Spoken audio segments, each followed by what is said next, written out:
Olá, boa noite. Bem-vindos a mais um Resumo do Dia, o seu Jornal da Noite da Causa Operária TV. Nesta segunda-feira, dia 1º de março de 2021.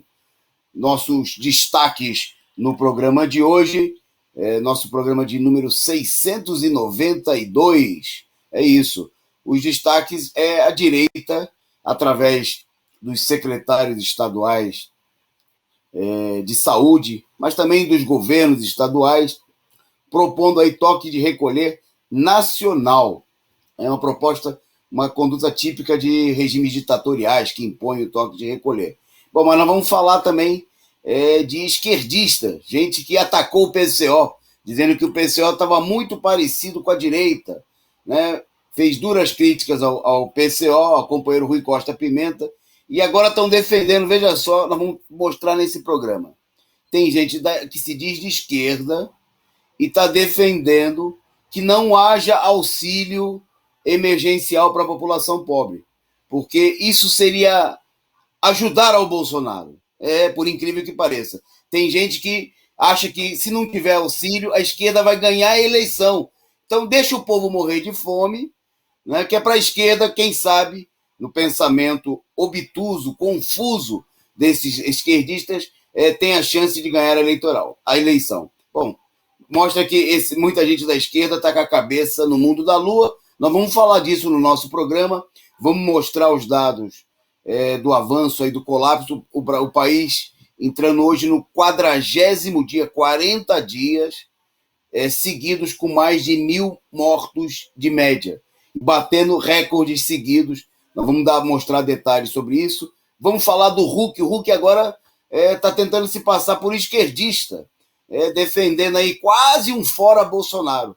Então, fica aí ligado no nosso programa, que tem muita coisa interessante. Tem também bomba democrática, aquela bomba identitária, bomba com democracia sendo jogada na Síria por aqueles que muita gente disseram, né, setores inclusive da esquerda, que seria o mal menor bombardeando a Síria, né, e matando tanto ou mais que o mal maior, que era o Trump. Então fique por aí, acompanhe o programa, porque conosco nessa noite de segunda-feira está o companheiro Edson Dorta. Boa noite, Edson. Boa noite, Antônio Carlos. Boa noite aí aos companheiros que acompanham o resumo do dia. Muita notícia, hein? E a situação só piora. Vamos ter que correr hoje, né? Hoje nós vamos ter que acelerar aqui. Vamos lá. Bom, eu vou começar então, Edson, dando o pontapé inicial, falando do colapso, um detalhe importante da situação. Colapso, só queria mostrar antes, é o tema também do nosso jornal Causa Operária dessa semana, né? O nosso jornal impresso, que agora você também pode assinar o jornal impresso, ele tem a versão digital.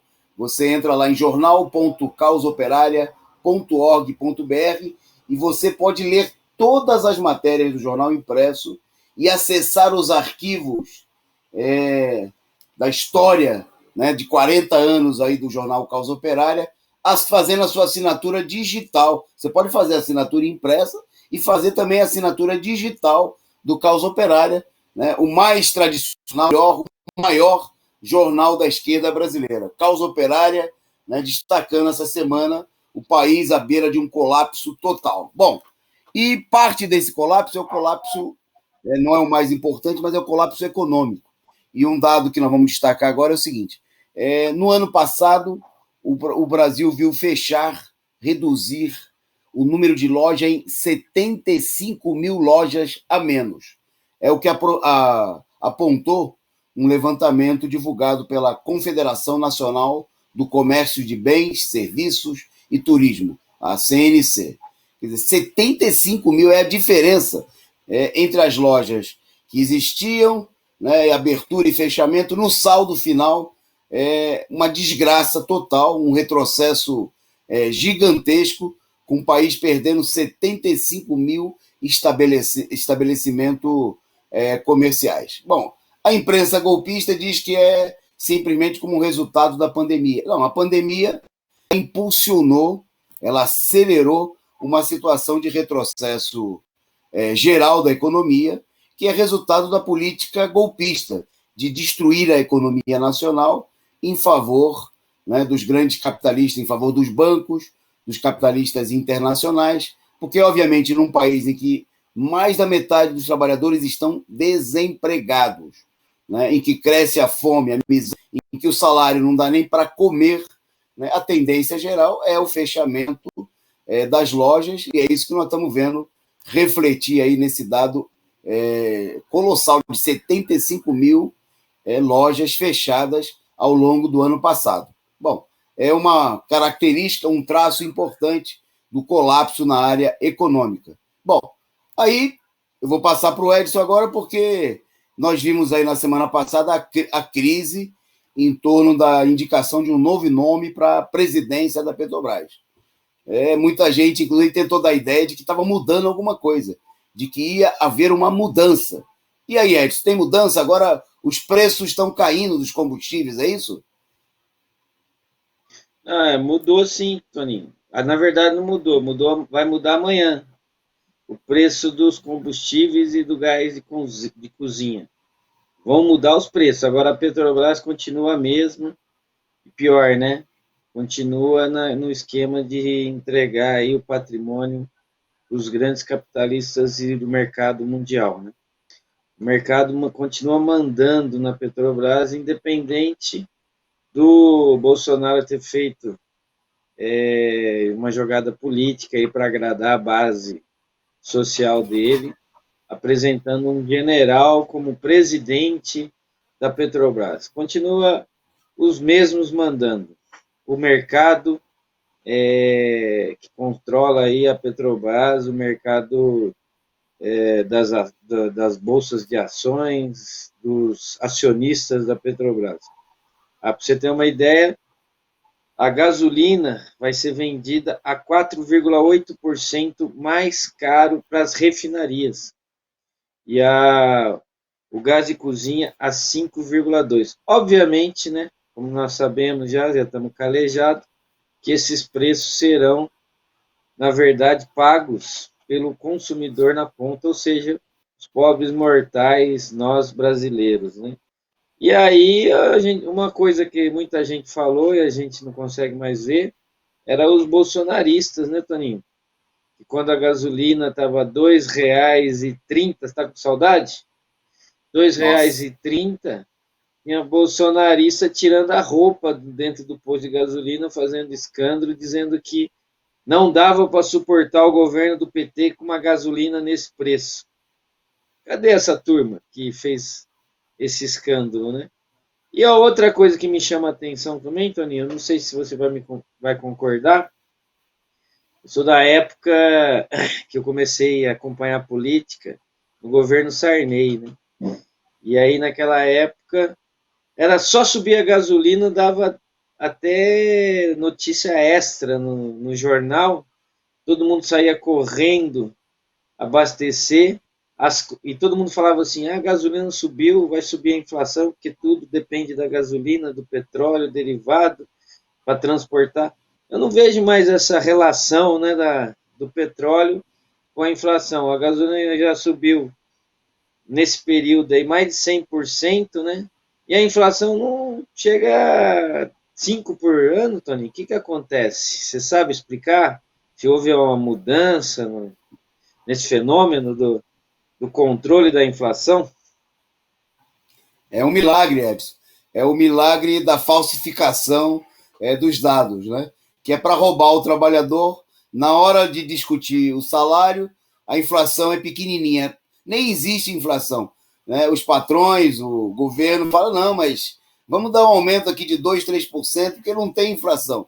Mas na hora que o trabalhador vai lá no supermercado, na hora que ele tem que botar uma gasolina lá no pau velho, ou pagar a passagem, né, que vai aumentando também de acordo, tudo aumenta com a gasolina, a gente sabe disso daí, né? O botijão de gás já tem locais aí no interior do país, está sendo vendido a R$ 100 um botijão de gás, né? Quer dizer, a situação está totalmente fora de controle. Totalmente fora de controle. Bom, antes da gente seguir aqui, a gente está acelerado porque tem muita notícia, mas a gente não pode deixar de dar boa noite aqui, a saudação, né, para o pessoal que nos acompanha, né, que participa aqui do nosso programa, uma audiência bastante elevada sempre aqui na segunda-feira, e pedir a vocês, que é muito importante para a gente, que vocês compartilhem aí o link do nosso programa nas redes sociais, no WhatsApp, nos grupos, né, no Facebook, mande aí no Twitter, no Telegram, mande para tudo que é lugar, né, chamando o pessoal para deixar de lado a imprensa capitalista que somente, né, só defende os interesses dos tubarões e assistir à imprensa operária, a imprensa dos trabalhadores, a Causa Operária e a TV. E pedir a você também que, para sustentar essa imprensa, aqui não tem propaganda de banco, não tem propaganda de automóvel, né, de empresa que explora o povo, que demite, que desemprega. Então, aqui nós precisamos da sua contribuição. Então, para você que está nos assistindo, fazer como a companheira Carla Silva, que mandou aí o seu superchat, a companheira Maria Ângela Abduch, o Leon Trotsky, né, muito obrigado, o companheiro que tem como pseudônimo Sou Eu, também contribuindo aqui com a gente. Muito obrigado a todos vocês, né, e nós dependemos mesmo da sua contribuição. Contribuam, se você ainda não é membro do nosso canal, torne-se membro, né, e dê a sua contribuição mensal aí a partir de uma cervejinha por mês, você já ajuda aqui. Daqui a pouco a contribuição ela pode ser pequena, a contribuição não daria para você botar 2 litros de gasolina no tanque, mas se você quiser encher o nosso tanque aqui, pode encher também, né? Pode dar uma contribuição maior, que a gente aqui está aberto a receber todo tipo de contribuição, porque nós dependemos disso para sustentar essa imprensa combativa, né, e independente, sem rabo preso com os patrões e com os governos inimigos do povo. Bom, na nossa pauta agora, a posição assumida pelos secretários do Conselho Nacional de Saúde, Conselho Nacional de Secretários de Saúde. Eles se reuniram, né, e o presidente do Conselho, o CONAS, né, para a gente, a sigla pouca gente conhece, mas aí está, né, explicado, o Conselho Nacional de Secretários de Saúde, o presidente é o Carlos Lula, não é parente do Lula, não, mas sei lá, ele tem esse nome aí, e ele divulgou uma carta, né, com sugestões de medidas urgentes contra o iminente colapso das redes públicas de saúde pública e privada. Né? Os secretários resolveram abrir o jogo de que a situação está colapsada em todo o país, né? Não tem, nesse momento não tem nem como transferir de um estado para o outro, né? Já teve declarações de governadores, de secretários de saúde nesse sentido, porque o país inteiro ou já está no colapso, né? Como é o caso da maioria dos estados, ou está à beira do colapso, né? Está ali com 95%, 98% de ocupação dos leitos de UTI, inclusive, né, na rede privada. Bom, está aí o presidente do conselho, né? Bom, e destacar o seguinte: bom, eles adotaram alguns posicionamentos que, obviamente, são importantes, são meio óbvios para conseguir controlar a pandemia, e, obviamente, tem aí a campanha política, né? Então, vou destacar aqui algumas coisas. Bom, primeiro eles destacaram no documento, eles afirmam que o Brasil vive o pior momento da pandemia, que é óbvio, com patamares altos em todas as regiões. Segundo, que há uma falta de condução nacional unificada e coerente da reação à pandemia. Bom, isso aí parece que eles descobriram a pólvora agora, né? Nunca teve. Né? Nunca teve. Teve uma encenação comum no primeiro momento, que era lá no tempo do Ministério do Mandetta. Ele fazia o que o Dória continuou fazendo até hoje, que dá aquelas entrevistas diárias, muito blá, blá, blá, mas medida que era bom, nada. Nunca houve testes em massa, né? E não foi só da parte do governo federal. Também os governos estaduais, que os secretários de saúde aí estão vinculados, os municípios, são o zero e viseiro da farsa. Né? Quem não se lembra, né, Edson? Na campanha eleitoral eles anunciaram que praticamente a pandemia acabou. Os prefeitos eram tudo eficientes, tão eficientes que mereciam ser reeleitos pelo combate exemplar que eles vinham dando à pandemia. Bom, eles propuseram proibir eventos presenciais, inclusive atividades religiosas. né? Chama atenção que todo tipo de evento de aglomeração.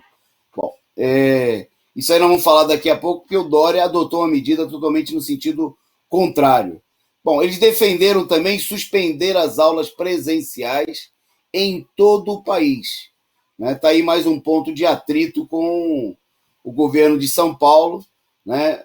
O governo não só do estado como da capital, que mantém aí a política criminosa, que o secretário de saúde, o conselho, reconhecendo, né, que reabrir as escolas é provocar aglomeração, e é óbvio, já foi comprovado aí, inclusive em vários estados no Brasil, o caso de Manaus, que reabriu as escolas e provocou contaminações, e foi provado no mundo inteiro.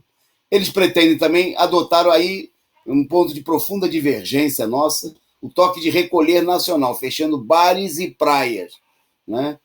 Obviamente, uma medida de tipo repressiva,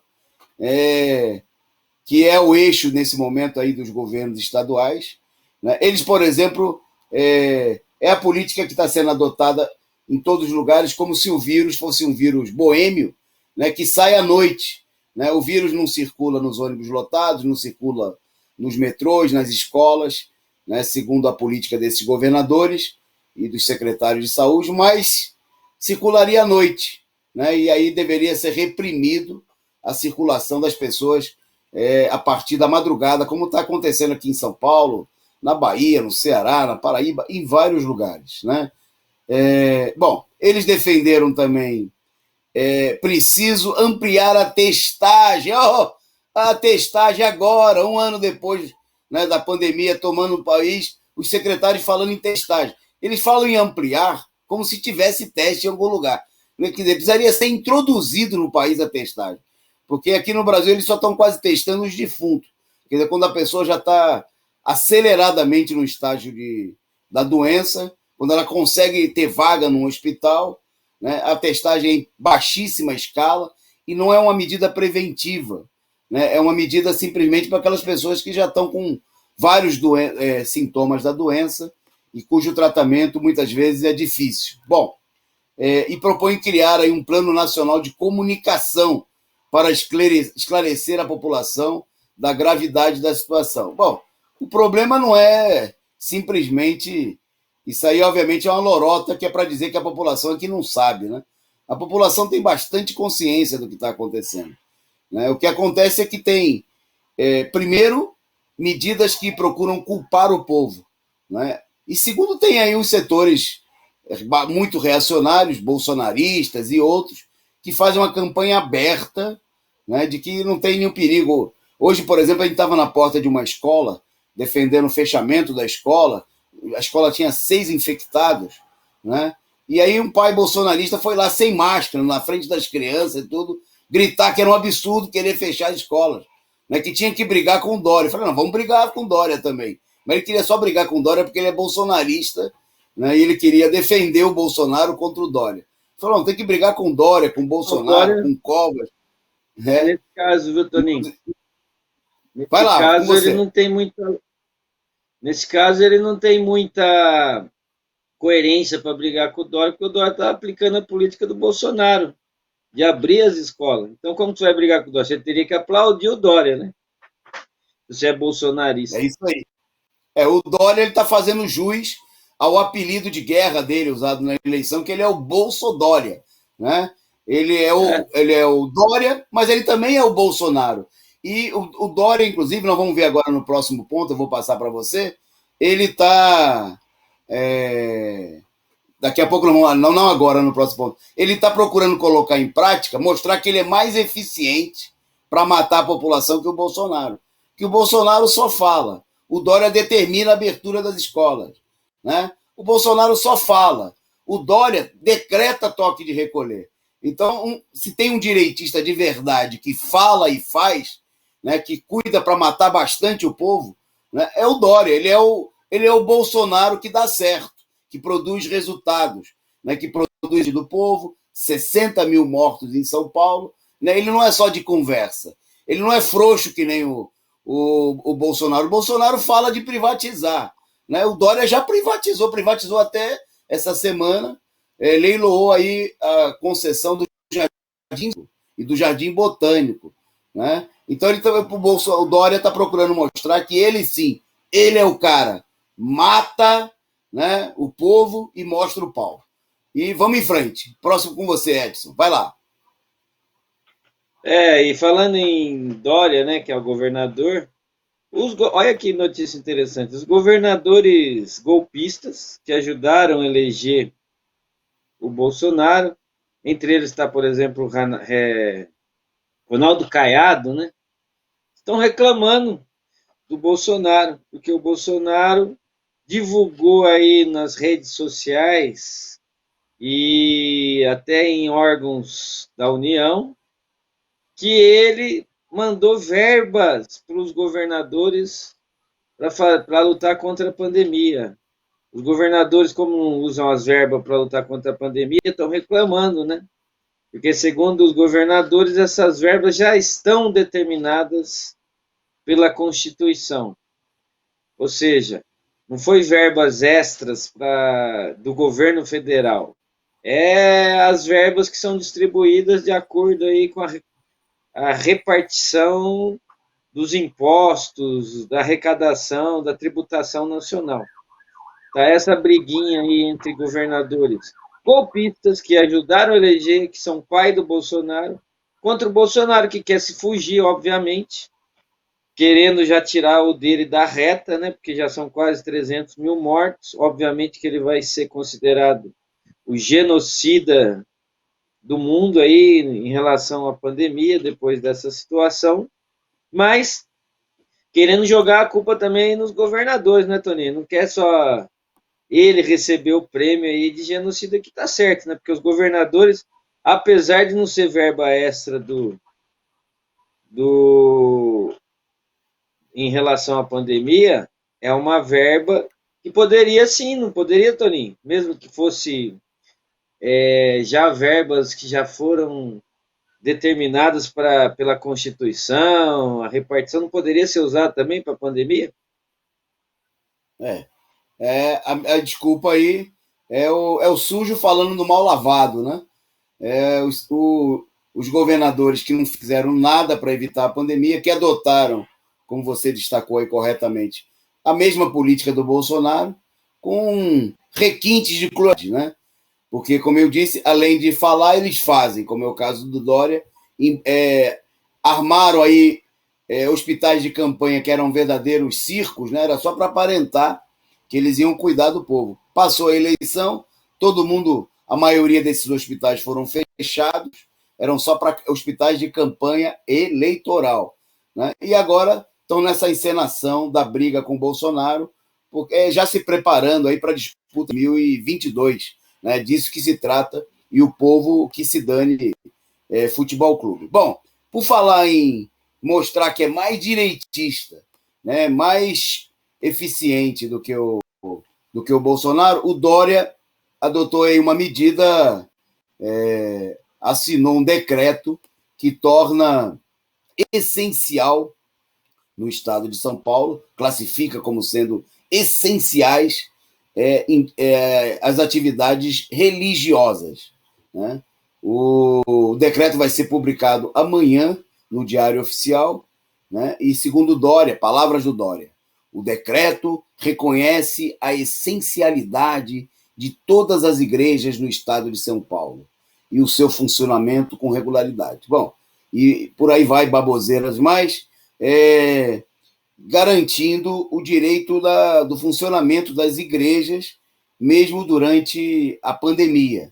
Então é assim, no bar, repressão, mas se você for rezar, pode fazer o que você quiser, pode ir na igreja, mesmo daquelas igrejas bolsonaristas, lá que os pastores aí defendem que não se use máscara, né, que eles iludem o povo, que até que a cloroquina vai resolver a situação, vale tudo.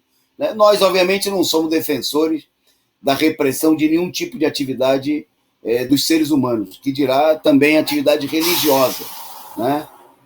Assim como nós também não somos favoráveis à repressão do trabalhador que está no seu lazer, né, do trabalhador que está em casa, como a gente viu essa semana, a polícia invadindo a casa lá para prender lá o MC esqueci o primeiro nome, da Rima, né?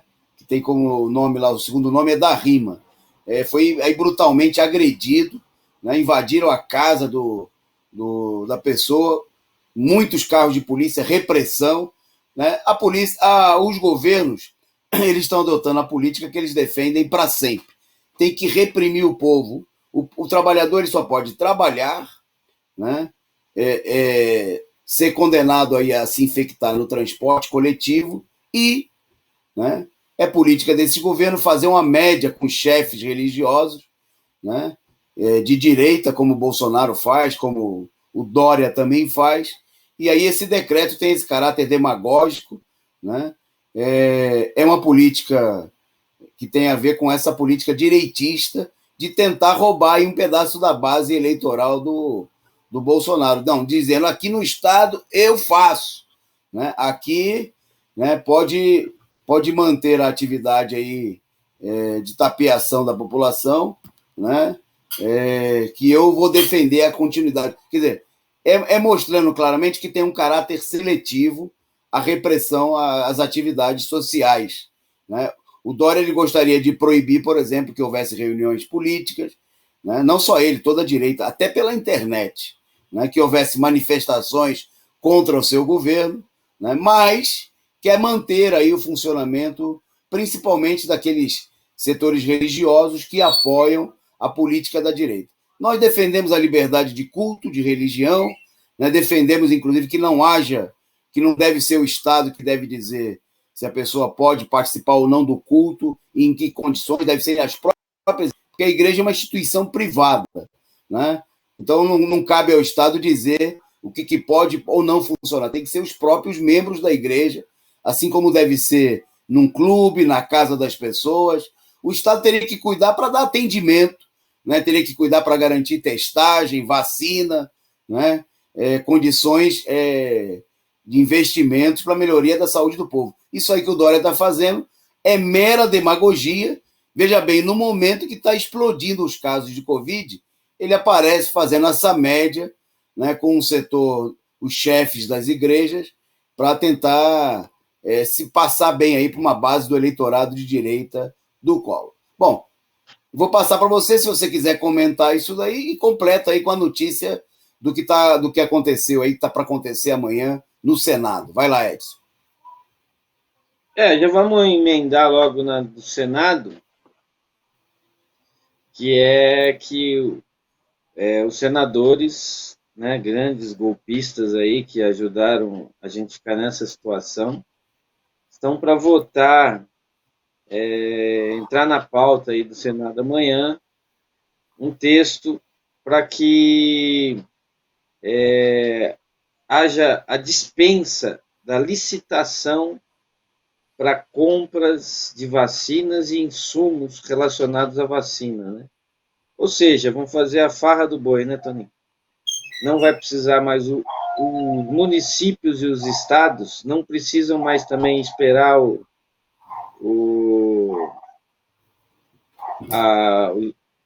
ente federativo comprar as vacinas. Eles já podem, com esse projeto de lei, já podem sair aí e comprando as vacinas ao bel prazer.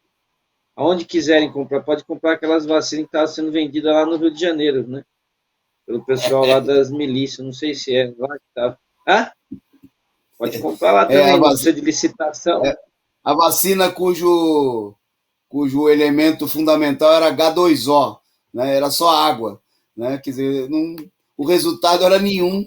Bom, e essa medida do Senado ela tem uma importância, né? Ela tende a ratificar a decisão da Câmara, e é para atender principalmente a 2 monopólios da vacina. A Pfizer e a Johnson exigiram essa lei, porque essa lei diz o seguinte, que quem comprar a vacina, que se dane, que eles não vão dar garantia nenhuma, tá certo? Que as indústrias, os monopólios da vacina, não precisam oferecer nenhuma garantia e não podem ser cobradas depois. Se eu só terminar, não precisam ser cobradas se acontecer alguma coisa. Se você tomar vacina, se seu pai, se seu filho tomar vacina e depois vier a contrair uma doença, a lei que está sendo votada no Congresso diz que tudo bem, você que se ferre, porque as indústrias não vão ter nenhuma responsabilidade sobre isso. Vai lá. Não, é porque entra naquele negócio das leis administrativas, né? Que por mais que a gente não queira um Estado operário, socialista, mas você não pode abandonar o processo de licitação, mesmo sabendo da farsa que eles fazem, porque a própria legislação em relação à licitação, ela é feita também para exigir responsabilidades, né, de quem entra no processo de licitação. Você tem todo um contrato de compra e venda, né? Ou seja, por mais que a gente ache que tem modelos jurídicos muito mais avançados que isso que o socialismo poderia proporcionar, esse daí, desse processo legislativo da licitação, é justamente, mesmo tendo brechas para um monte de falcatrua, ele é uma legislação que garante o mínimo, ou seja, que quem for vender tem algum tipo de responsabilidade. Ao eliminar tudo isso daí você está na selva, né, Toninho? Você comprou, pode comprar de quem você quiser. Se você quiser fabricar na sua casa também, você fabrica. Se quiser comprar, obviamente quem vai vender, é que nem você falou, monopólio sempre vai ter poder sobre os demais comerciantes, principalmente aí do monopólio das indústrias farmacêuticas. Mas sem nenhum compromisso, sem nenhuma responsabilidade. E pasme, sabe quem que é o relator, Toninho, desse projeto? O Randolph, que era do PSOL e agora está na rede, em maior parceria aí para aprovar isso daí quarta-feira com o presidente do Senado, o Pacheco. É aí que a É gente isso vê aí. que não tem nada de luta contra o bolsonarismo, né? É isso aí. Finalmente caiu na rede dos monopólios, é peixe. Né? Bom, seguindo na nossa pauta, destacando agora os dados da Covid, rapidamente aqui no país. Os dados oficiais apontam aí que o país teria registrado ontem, nas últimas 24 horas, 818 mortes. Todo mundo sabe que isso aí é resultado da política de redução dos números no final de semana, o que já é um número muito elevado, né? Não que 818 seja pouco, mas o fato é o seguinte, que no dia de hoje, a média dos últimos 7 dias ficou na marca de 1.223 pessoas mortas, em média, nos últimos 7 dias. Quer dizer, foram mais de, ao longo da semana, foram quase 9 mil mortos em uma semana, né? Com uma tendência de crescimento. Né? Só para a gente ter uma ideia, na última semana, nos últimos 7 dias, o recorde, a média, né, recorde, foi quebrado 5 vezes. Hoje é a 5ª vez consecutiva que o recorde da média de mortos em 7º dia é quebrado. Quer dizer, a situação está disparando. Já são 40 dias, né, desde o começo do final de janeiro, né, que o país tem uma média superior a 1.000 mortos. 40 dias, né, com o governo Bolsonaro, os governos estaduais matando, em números oficiais, mais de 1.000 pessoas por dia na média. Né?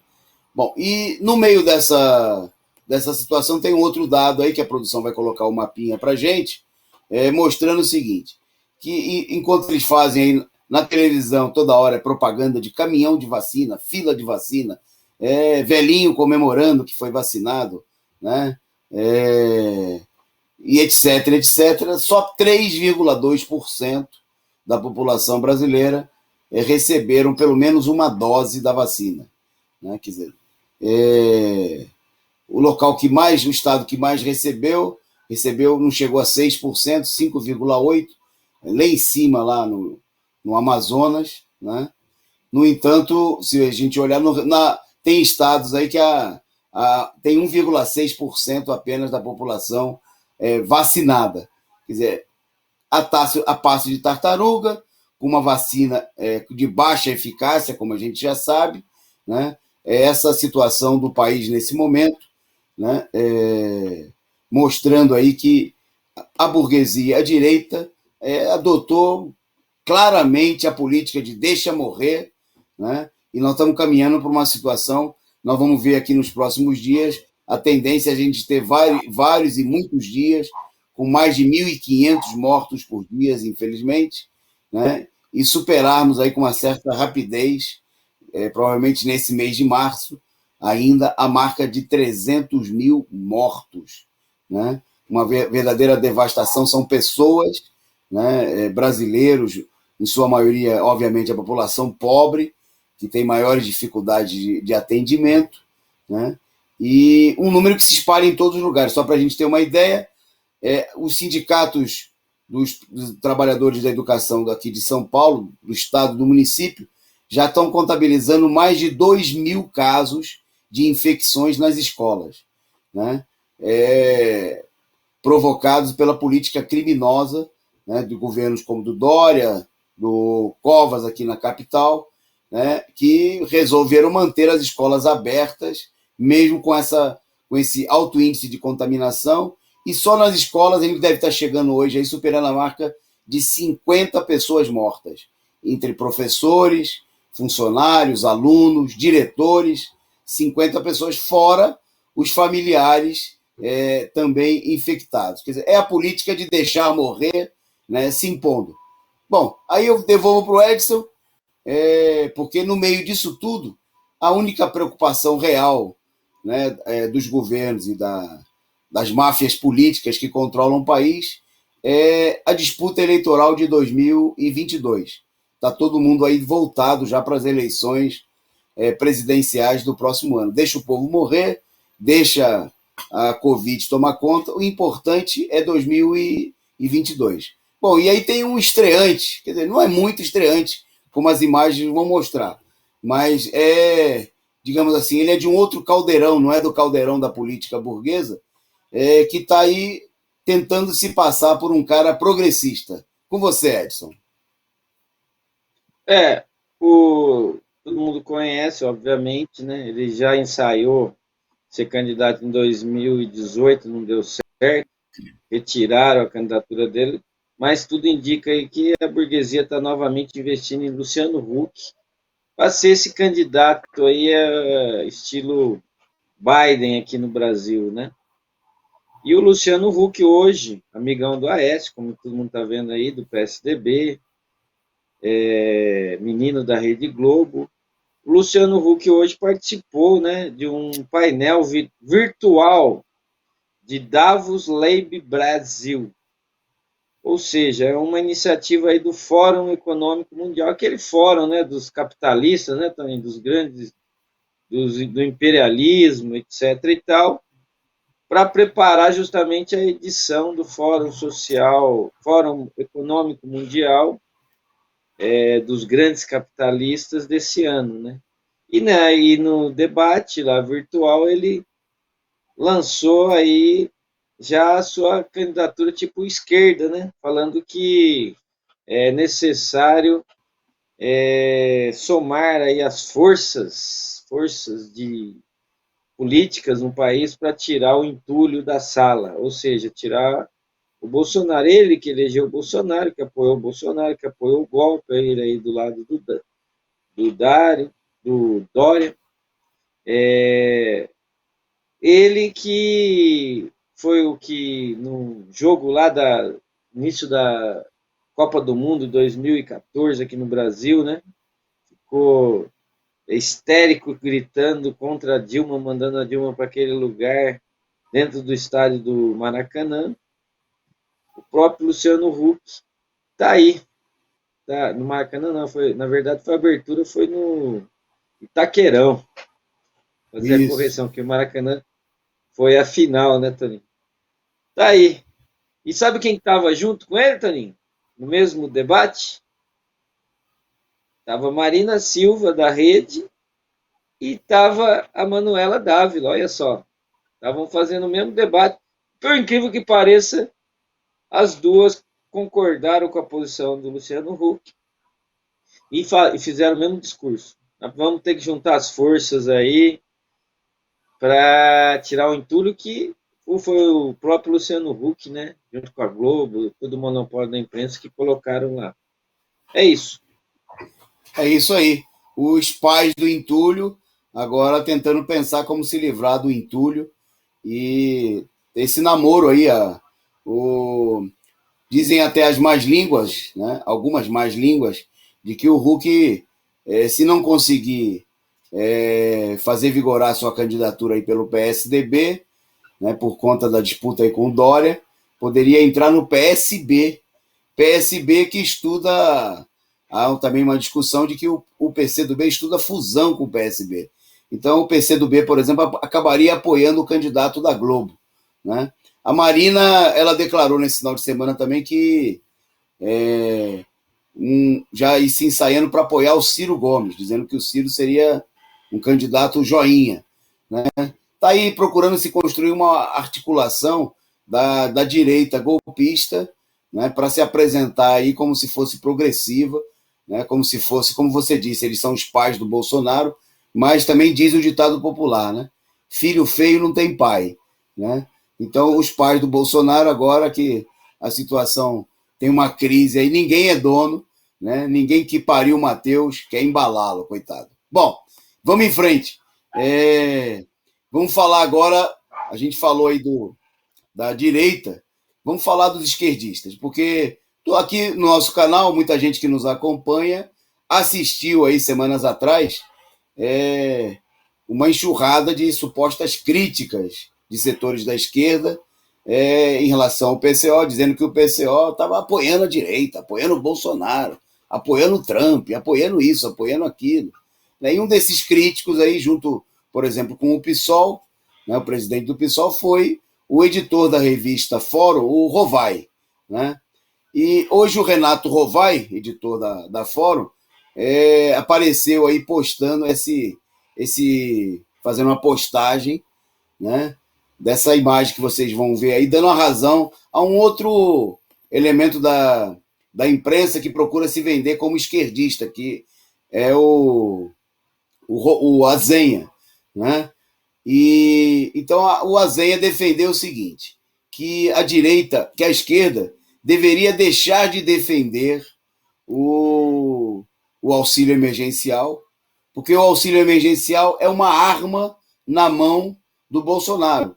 Tipo assim, o povo é muito burro, ignorante, o povo é uma besta quadrada, que é o que eles pensam, esses esquerdistas, e se tiver auxílio emergencial, o povo vai votar no Bolsonaro. Então, qual seria a solução?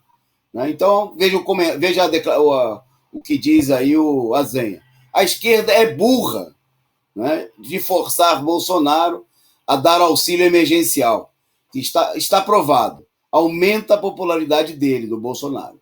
Prefeitos e governadores paguem 100 paus de auxílio local e deixe que o Bolsonaro se arrebente. Expliquem que é o limite do primo pobre. E aí o Renato Rovai foi lá e falou, tendo a achar que o Azenha tem razão. Quer dizer, à frente o seguinte, auxílio emergencial? Não. Deixa o povo morrer de fome, né?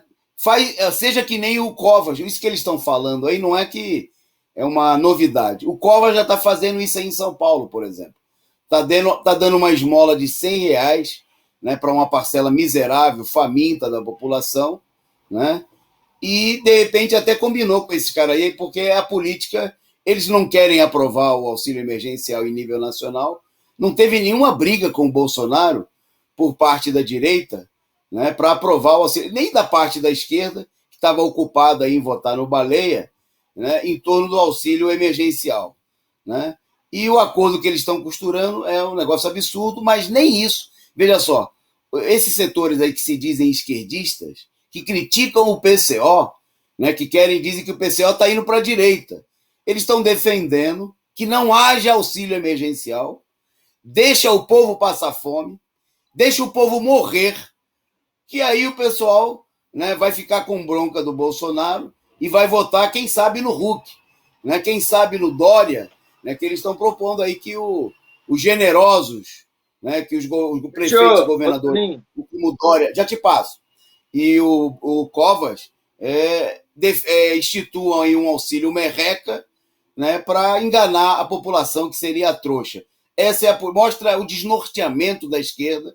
A esquerda perdeu o rumo de casa, né? É a esquerda defendendo contra o auxílio emergencial, e assim como tem a esquerda em São Paulo, o PSOL, foi mostrado hoje no programa Comando de Greve, defendendo, junto com o Dória, o fim da greve dos professores. Vai lá, Edson.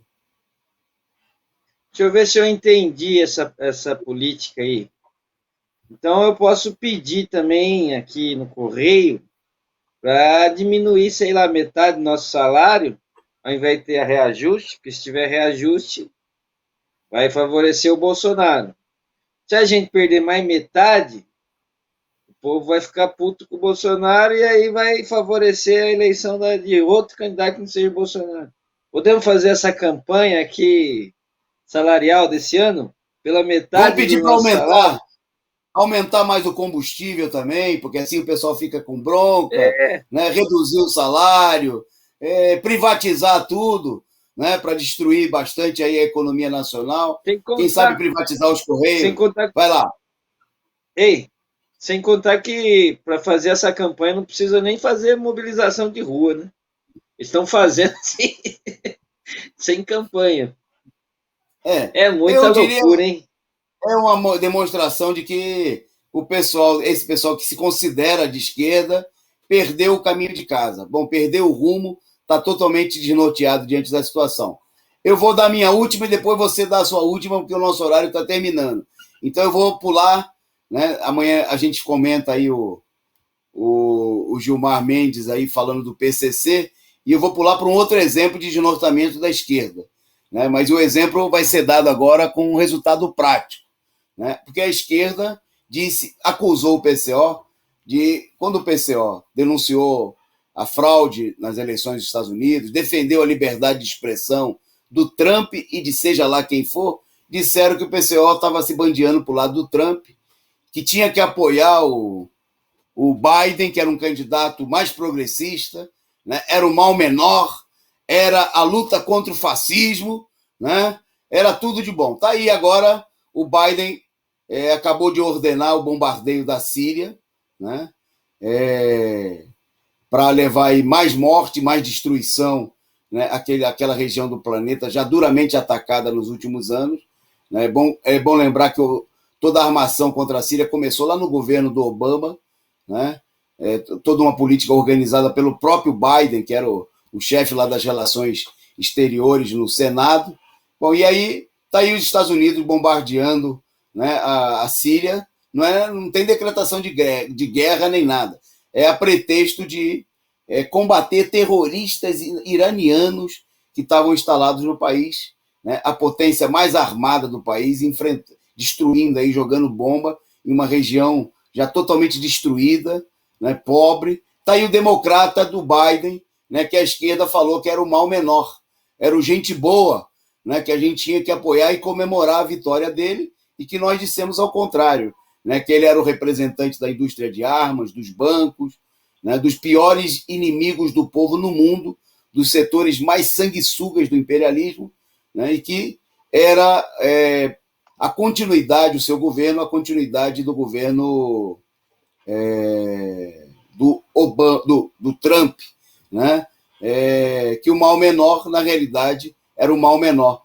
Obviamente que a esquerda, acho que, sei lá, vai inventar uma desculpa, vai dizer que as bombas que o Biden está jogando são bombas democráticas. Ontem nós mostramos até uma imagem no resumo da semana em que um dos bombardeiros, né, que transportavam as bombas mostrava uma bomba com adesivo, Vidas Negras Importam, né, colado na bomba, que é para dizer assim, o Biden bombardeia, mas ele gosta dos negros, ele gosta dos pobres, ele é um democrata. Ele só está matando o pessoal, né, fazendo jus à política sanguinária que ele representa e chegou no governo. Vai lá, Edson, dá a sua última aí. Não, vou falar um pouco do final de semana aí, dos atos políticos que foram realizados pelo Partido da Causa Operária, em São Paulo, no Distrito Federal, no Rio Grande do Sul, e também atos internacionais, né? Esses atos foram chamados por incrível que pareça, pelo próprio Lula e pelos comitês Lula Livre, e o PCO encampou esse chamado, e não houve a mobilização por parte do próprio PT, né? O Lula, inclusive, tuitou, né? Tá muito famoso o Twitter dele aí, de que a esquerda tem que parar de ficar chorando no Zoom e ir até entregar um jornalzinho aí nas feiras livres, conversar com o povo, começar a ir para a rua.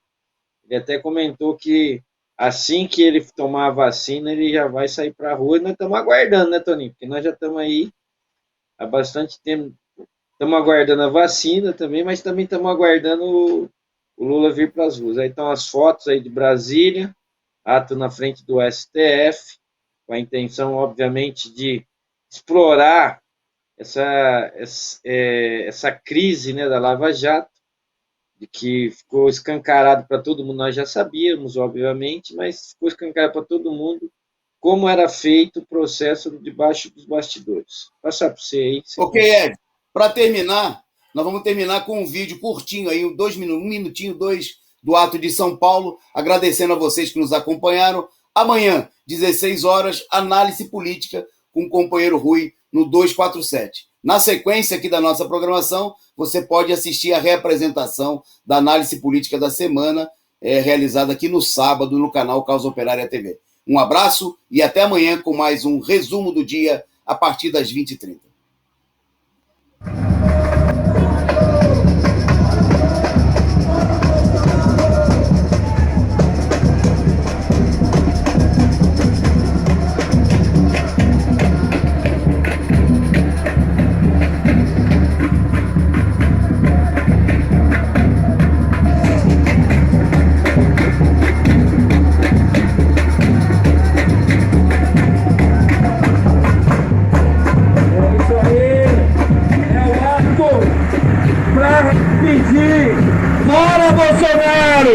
Fora todos os golpistas, eleições gerais, restituição dos direitos políticos de Lula, anulação da farsa da Lava Jato e Lula candidato e Lula presidente. Contra os genocidas, mais de 40 milhões de desempregados no país.